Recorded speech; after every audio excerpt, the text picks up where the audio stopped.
Thank you for being here. We got some exciting news, and it's been a journey, in understatement of a journey. But PBM, who here even knows what PBM is? Anyone in the audience? Anyone on Facebook watching this, right? Other than the people behind me chuckling. But it's pharmaceutical benefit management. And it's basically express scripts and really looking at how we purchase drugs going, every year. We put bids out. We have our health plan, and basically we have to go out and buy prescription drugs for all the people under our health plan. So they're really there to help us make sure we get the best pricing. So while they say they're going to help individuals save on prescription costs, they're actually costing citizens more money. So we took a deep dive in this. Being president of County Executives of America, I got to meet some different people from around this country and different companies that do business and really look at things differently. So we started to hear about the prescription drugs, the PBM, that's all I kept hearing, PBM. And I'm like, I even said, what the hell's PBM mean? And you break it down.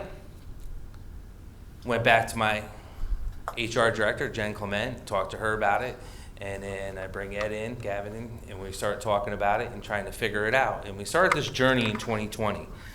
And what's alarming about this, and one, it's hard. You're breaking all these silos down, or walls, as we like to say, firewalls, like on a computer, and you're putting firewall up after firewall after firewall. And you start to realize how much savings can be there if you have somebody like Hesse really looking at this and looking through the fine details, because everything, the devil's in the details, is really looking at everything and trying to figure it out, saying, hey, look, we want to make sure our employees get the best prescription drugs, because that's first and foremost, not change the prescription drugs so they continue to get the continuity service that they're used to and the drugs that they're used to, but make sure we're doing it in a way to save taxpayers money. And one of the things, the journey I took on in 2012 when I became county executive, I said we're going to pull every tree out, shake it off, replant it, and look at how we do business. Because there's savings if we want to look hard enough and work hard for the taxpayers. Because I always tell everyone I work for is the constituents that put me in office. That's who I work for. And this is just one other savings that we have taken on. And it has not been easy, just like the pharmaceutical rep companies aren't easy to deal with. The opiate lawsuits, when they told us we couldn't do it, and we're the smallest county at the table doing opiates. This is just another example. So I do want to I'm going to throw some numbers at some people, and I don't want you to get a little nervous about this. So in 2020, we spent $17 million on prescription drugs in 2020. So after the last 2 years and having Hesse on board with us since 2020, helping us figure this all out, in 2022, we spent $11.2 million. That's over savings of $5.8 million for the taxpayers. I do want to thank Jen Clement for rolling up her sleeves with us, her department, to Jeff Jameson, my counsel and me, who was spearheading this with Jen, and to the other companies that I'm going to talk about and bringing in a partnership. So through the experience of working with Ed Gavin and the County Executives of America, we've learned of Health Insurance Solutions, also known as Hesse. This company partners with municipalities to find ways to lower the cost of prescription drugs without sacrificing the quality of the drug. And that is so important. We just didn't want to go out and say, hey, we saved millions of dollars, but the prescription drugs went down. And I can tell you, I know there's a lot of people, again, watching this that have no idea what I'm talking about. But trust me when I say this, every county in the state of New York, every town, city, and village in the state of New York's government is losing on potential millions of dollars by not paying attention to this.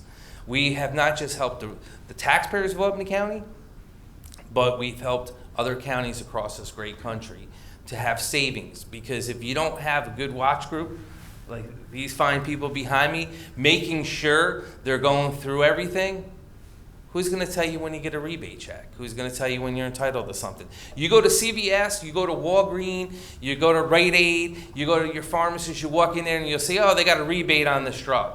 Do you think they're calling us up saying, hey, you got a rebate coming because, for whatever reason, the manufacturer decided to give a $20 rebate on these prescription drugs, multiply that times the amount of people we're having on this? And the unique thing when I let Annette speak and Ed, they're only talking the top 10 drugs. They really did a deep dive, the most expensive ones. So this is just the tip of the iceberg of the potential savings. Our savings each month, within the first year, we saved more than $1.5 million, and let me repeat that, more than $1.5 million of taxpayers' money. Overall, we should, this year, at the conclusion, with rebates, have a savings of $3.5 million. And it gets tricky because, again, they had to go back, and they'll talk about this, that one of the checks we're going to talk about today, and another one that they're presenting to us today in Ned's company, is something we were entitled to, but you think that company raised their hand and said, hey, we have this check since 2020, and you should claim this check. Now, Tom DiNapoli does that with your money with the controller's office, but I can sure stand there and tell you the script companies and the pharmaceutical companies aren't saying, hey, we have a check for you, and we forgot to give you your rebate. So it is awesome to stand here through their efforts in audits. HESI has found, I'm not going to say how much yet because I'm going to wait to the end, has found a nice chunk of change for the taxpayers of Albany County. So I'm thrilled to have Annette here, president and founder of HESI, along with the members of her team. They're here with, like I said, with Ed, and we're going to talk about another check that they're going to be presenting to us. But again, it's easy to lose people in the translation of the PBMs and how the pharmaceutical scripts are really not doing justice for us, and we need to pay attention. It's one of the things as President of County Executives of America, and when I was President of County Executives for the NISAC organization for county executives, we talked about with the former governor when we talked about Article 47 and having everyone, all the insurances under one roof to save money, to maximize the money we spend for the taxpayers, but most importantly, continue the quality of service. My name is Nanette Pasarina, and I'm the president of Health Insurance Solutions, HISI, as we're called for short. And we do pharmacy auditing, we do pharmacy benefits all day long. That's all we do. We've been doing that for over 25 years, and we are happy to be here to partner with the county to really look and make sure that the contracts that were signed on the prescription drug component were adhered to.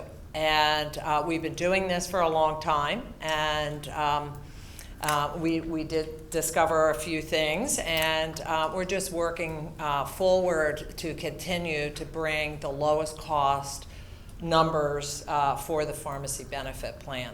Good afternoon, my name is Ed Caveney, and I'm working with the County Executives of America, and we're pleased to present this program to the County of Albany. And we're also pleased for the cooperation that we've had with the county in order to achieve these savings, which has enabled us also to provide this type of program to many other counties throughout the United States. This is a program that we see high value as well as complete savings throughout every place that we go. And the County Executives of America is pleased to roll out this type of program along with several others that we have on a national basis. Thank you. So before I unveil the check, I know it's a difficult subject to follow, but trust me when I say this to every HR director across this great state of New York and to every elected official and to every county manager, this is something that you need another tool in your arsenal to help, especially with the way the economy may be turning and things happening. This helps you save money. And that's what our job is, to make sure we are being the most efficient government we can be for the taxpayers and for the constituents that put us in office. So we're going to do a little check presentation, and then I'm going to finish it off with a few more statements. But I do want to thank Annette and her team and Ed for helping us capture this. And this is just one of many other checks that are going to be coming this way. So I do want to say thank you, thank you, thank you. And I can't underscore to say this. It's so important to always look at the way we run programs, the way we purchase stuff. the way we do business, because we have an obligation to the people that put us in this office and trust us within this office to make sure we're doing everything in our power to save money, to find cheaper ways of doing it, but always continue to improve on the quality of services that people are used to, that want in this county, and to the workforce. We owe it to the workforce too to make sure that we continue to strive to be the best that we can for the people of this county. And by saving this money and saving over, again, with the savings and rebidding it and negotiating with the pharmaceutical companies, that's how we achieve the over $5 million savings. Is basically, you know, some of it, you know, we would have spent that if we didn't have someone like Hesse and Ed really looking at this and breathing down their neck and going through all the paperwork and continue to look at the paperwork and get it done. So I do want to say thank you. I look forward to this program growing. I'm hoping someday we can sit here and announce the next check, you know. Hopefully it'll be over $1 million the next one, right? Well, that'd be nice. The pressure's on. But most importantly, as we go forward, is to try to get that bill down and to go from 17 million to 11.2 and hopefully stand here and say we're only spending 8 million. It reminds me of the journey we took on with our nursing home when we were losing $20 million a year. And we got that down to under $10 million, and then under 8, and then under 7. You just got to decide to stick with it and keep going with it, and you can achieve the savings you need to achieve for the people that hopefully put you in office, that have faith in you to execute your job where you're saving the taxpayers' money. But again, no service is being underscored, and to the employees that are the backbone of this administration, to this workforce that deliver all these quality services throughout the county, I can't thank you enough. And that's protecting you too, to make sure you get the right prescription drugs and not be underscored, but we got to save as much money as we can. One thing I do want to leave on is that a lot of these PBMs, people they're like the middle management, and I don't want to confuse this with everything else, but like the state of California is suing some of the major manufacturers or pharmaceutical companies, along with the PBMs, including Express Script, for illegally driving up insulin prices. And you also see that the PBM Express Scripts just settled with Massachusetts Attorney General, agreeing to pay $3.2 million in allegations of overcharging for medication. So I'll say to everyone, I would recommend the people behind me, but get whoever you can in there, look at what's going on, and make sure that you're not being robbed. And if you look at, you know, even the state of New York, the amount of money they probably spend on prescription drugs, this is a huge savings. If we're saving over $5 million, and roughly our budget's about $732 million. I can't imagine with municipality or counties that are bigger than us, or the state of New York, the money that they would save. I do want to say thank you for everyone coming here. Annette, thank you, and Ed, and Jen, your whole department, to Jeff again, Jameson, my counsel to me, who stayed on top of this, Dan Lynch, my deputy, to Dave Riley, our budget director, who made it happen. To everyone here, thank you so much.